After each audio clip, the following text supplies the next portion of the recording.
Guys, Radhe Radhe. आप सब कैसे हैं? मैं उम्मीद करती हूँ आप सब बहुत अच्छे होंगे, स्वस्थ होंगे और मस्त होंगे। तो आज है वट सावित्री व्रत, तो मैं वट सावित्री व्रत थी और सभी महिलाओं को वट सावित्री व्रत की हार्दिक शुभकामनाएं। माता रानी आप सभी के सुहाग की रक्षा करें और मेरे भी सुहाग की रक्षा करें। हमारे पतियों की खूब सारी लंबी उम्र हो, खूब ज़्यादा तरक्की करें। माता रानी से मैं यही प्रार्थना करती हूँ।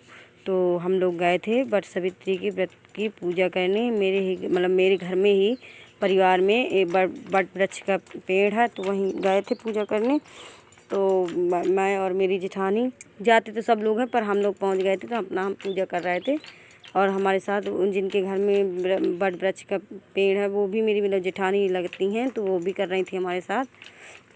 तो गौ के गोबर से लीप करके उससे गौरजा बनानी होती हैं और उसमें 12 छोटी छोटी की कटोरी टाइप की बनानी पड़ती हैं। उसमें खिचड़ी भरी जाती है। तो खिचड़ी लिए थे तो वही बना रही थी, अपना गिनती जा रही थी और बनाती जा रही थी। आपके यहाँ जैसी पूजा होती हो पता नहीं, पर मेरे यहाँ इस तरह से ही की जाती है। तो आप देखिएगा कि किस तरह से पूजा की जाती है। और आप बताइए, आपने वट वृक्ष की पूजा की कि नहीं, और की हो तो प्लीज़ कमेंट में बताइएगा कि हाँ हम लोगों ने भी की है। अपने अपने यहाँ अपने अपने तरीके से पूजा की जाती है। तो मैं और मेरी जेठानी पूजा कर रहे थे। मैं तो अपना बना ही रही थी, उनकी पूजा स्टार्ट हो गई थी क्योंकि मैं अपना गिन गिन के बना रही थी। अभी मैंने इस बार दूसरी बार ही पूजा किया है, एक बार और कर चुकी हूँ और दूसरी बार कर रही हूँ ये वट वृक्ष की पूजा। तो वो बताती जा रही थी, मैं अपना करती जा रही थी। तो अब मुझे इतना ज़्यादा तो कुछ नॉलेज है नहीं, तो करते जा रहे थे, बताती जा रही थी, मैं देखती जा रही थी। जिस तरह से वो करती जा रही थी उसी तरह से मैं भी करती जा रही थी कि कितनी बार कैसे की जाती है।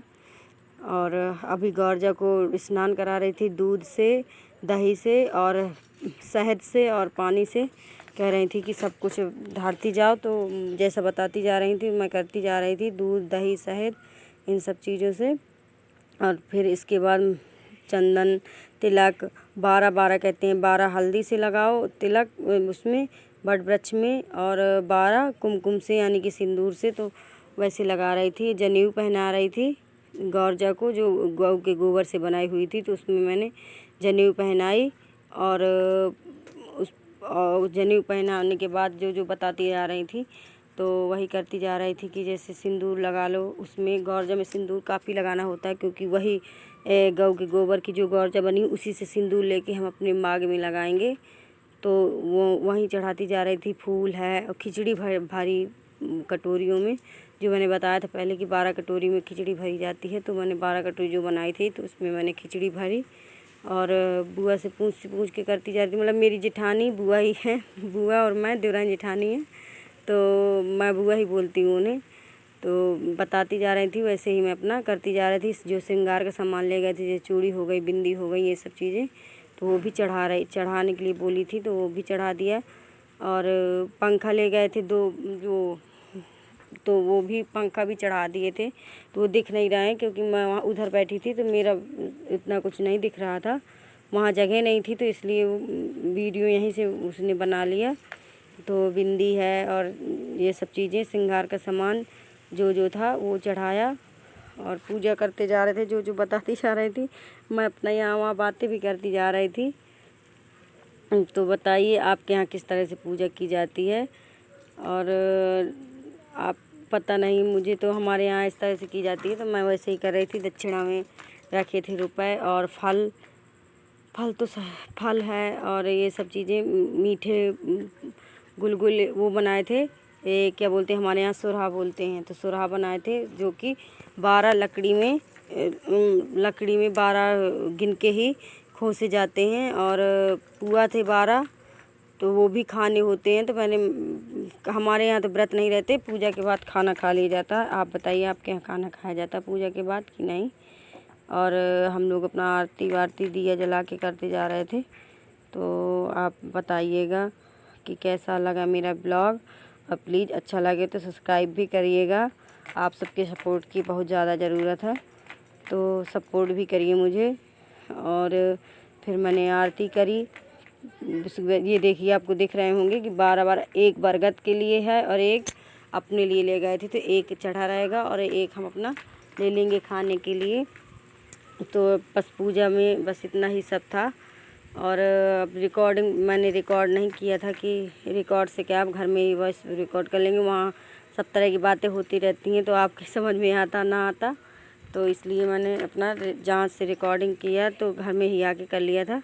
और ये आड़ी का मैंने आड़ी ली थी तो आड़ी लगा रही थी उसमें, और फिर इसके बाद चना लेकर के 12 बार फेरी लगाया जाता है, तो चना लिए थे हाथ में और 12 बार फेरी लगा रहे थे हम दोनों लोग। तो आप बताइए आपके यहाँ इस तरह से होती है कि नहीं। और आड़ी का लगा के चली गई थी, मतलब धागे का, वो कहते हैं तोड़ते नहीं हैं, तो मैंने एक पतले से वो निकली थी डाली, तो वहाँ मैंने 11 बार फेर दिया था और एक बार पूरे वृक्ष की, तो मेरी आड़ी पूरी पूज गई थी। नहीं वैसे नहीं ख़त्म हो जाती है आधे में ही, तो इसलिए मैंने अपना उसमें थोड़ा सा लगा करके एक बार पूरे उसमें पूरे बरगद के पेड़ में लगा के आ गई थी। और आप बताएं। इसके बाद फिर हम लोग अपना फेरी लगा के बैठ चुके थे। तो आप बताइए आपके यहाँ किस तरह से की जाती है। फिर आप वो 12 बार धागे का माला बनाते हैं, तो वही पहना रही थी मैं, जो बगल में मेरी बुआ बैठी हुई थी। और फिर ये गोद में 12 पुआ और एक वो जो 12 मैंने बताए थे सुराहा, आपके यहाँ जो बोलते हो, तो वही कर रही थी और फल दे रही थी। इसके बाद उन्होंने मुझे माला पहनाया था और हंस रही थी, मजाक कर रही थी, तो मैं भी हंस रही थी। वो माला पहनाने में धागे का बनाया जाता है, आपके यहाँ बनाया जाता है कि नहीं इस तरह से। और कह रही थी कि लो तुम पहना दो और तुम मुझे पहना दो, तो वही कर रहे थे। और मैं फिर बुआ को अपने पहनाने लगी थी माला। और ये गोद में जो 12 पुए और सुराहा रखे जाते हैं, तो वो बता रही थी जैसे वैसे मैं करती जा रही थी, मुझे इतना नॉलेज नहीं था। और आप बताइए आपके यहाँ इस तरह से होती है कि नहीं। और फल एक रख रहे थे गोद में, और मैंने फिर उन्हें माला पहनाया और हंसते जा रहे थे। कुछ बोला करती हैं तो वही बोल रही थी, तो मैं हंस रही थी। और फिर इसके बाद 12 चना गिन के, और बट वृक्ष में जो फल लगता है छोटा सा, उसे जो बोलते हो मुझे पता नहीं है, तो वो उसके भी 12 टुकड़े किए जाते हैं और खाए नहीं, मतलब चबा के नहीं खाए जाते, सिर्फ गुट के जाते हैं। आपको कैसा लगा मेरा वीडियो।